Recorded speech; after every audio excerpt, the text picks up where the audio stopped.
my name is Steph and I'm from Bridge Builders. And I'm doing your assembly today and Natalie is helping me. You should remember that we always talk about Jesus when we do an assembly with you. And today we're going to go straight in to talking about something that happened to Jesus nearly 2,000 years ago. I am sure you all know that Easter is coming, that you're going to get another holiday and that you'll probably be given at least one Easter egg and there'll be lots of yummy chocolate. You may not know though that Easter is actually all about Jesus. I have some eggs here which are going to help us to find out what happened to Jesus. Each egg has something inside it that connects to the first Easter. I wonder which number should we start with? Let's start with number 1. I wonder what's inside.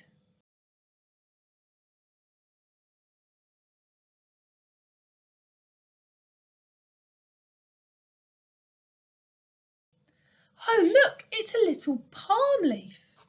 Jesus went to Jerusalem to celebrate a Jewish festival called Passover.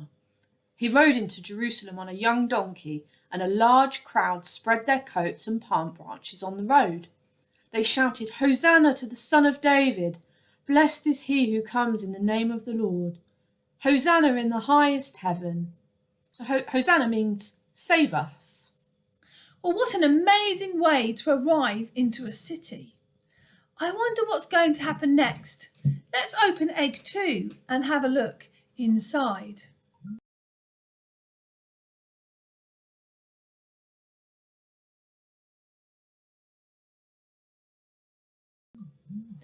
This one's got a few coins inside it. That's a bit strange. One of Jesus' 12 disciples was a man named Judas Iscariot. He went to the chief priests, who were the Jewish religious leaders. They wanted to kill Jesus. Judas offered to betray Jesus to them, and they gave him 30 pieces of silver. Well, that doesn't sound very good, does it? I wonder what Jesus is going to do.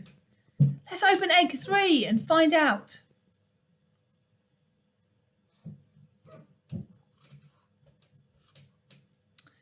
Egg 3 has a small piece of bread in it. Jesus was eating the Passover meal with his 12 disciples, and yes, that includes Judas, who has been paid to betray him. Jesus took bread, said a prayer of thanks, and then gave it to his disciples, saying, "This is my body, given for you. Do this in remembrance of me." Then Jesus took the cup of wine and said, "This is my blood of the covenant," which means promise, which is poured out for many for the forgiveness of sins. They all ate the bread and drank from the cup. That all seems quite strange, doesn't it? But Jesus was warning his disciples, his followers, that he was going to die.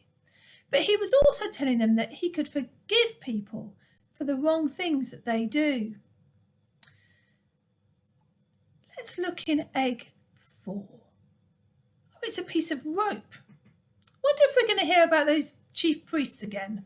So when Jesus had finished praying in the garden, Judas came to the garden with some soldiers and officials. The chief priests and Pharisees had sent them. They carried torches, lanterns, and weapons. They arrested Jesus and tied him up. Well, that isn't very nice, is it, being arrested and tied up? I wonder what happens now. What happens to Jesus? Maybe the rest of these eggs will help us. Egg 5 has, some red cloth in it. Well, that's weird. The soldiers took off Jesus' clothes and put a scarlet robe on him. They twisted thorns together to make a crown and placed it on his head. Then they spat at him, hit him repeatedly on his head, and pretended to worship him as the King of the Jews. Well, that is really horrid. I'm not sure I want to look in egg 6, but I do want to know what the end of the story is, so here we go.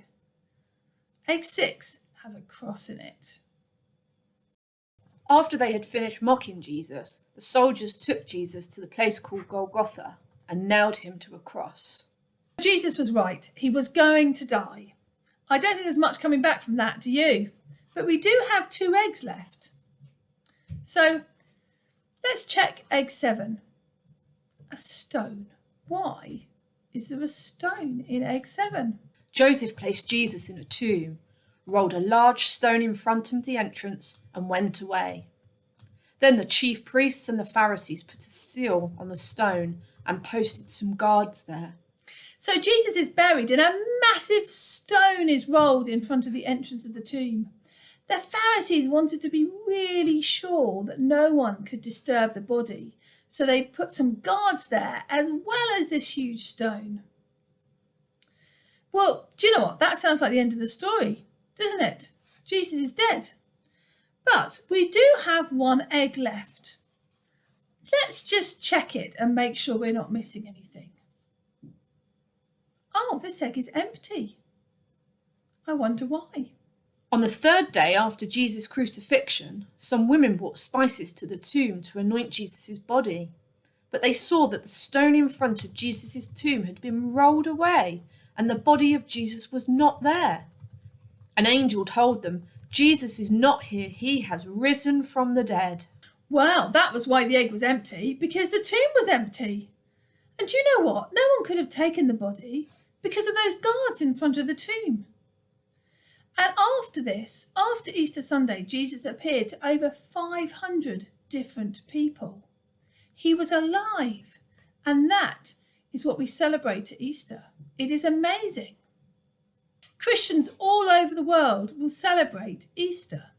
Christians remember that Jesus died on the Friday before Easter Sunday, and in this country we call that day Good Friday. But we celebrate on Easter Sunday because it is the day that Jesus rose from the dead.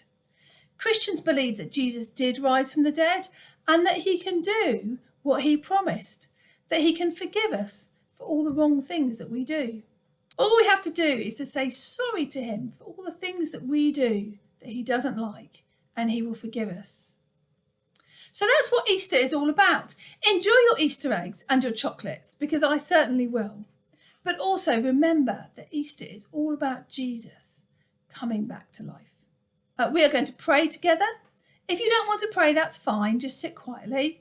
But if you do want to pray, close your eyes, you listen to the words, and then you say Amen at the end, which means you agree with them. So let's pray together. Dear Jesus, thank you for Easter. Thank you that we can eat lots of yummy chocolate. But thank you too, it is the day that we celebrate that you came back to life. Thank you that you say that you will forgive us when we do wrong things. Please help us to remember at Easter that actually it's all about you, even while we enjoy our chocolate. Amen.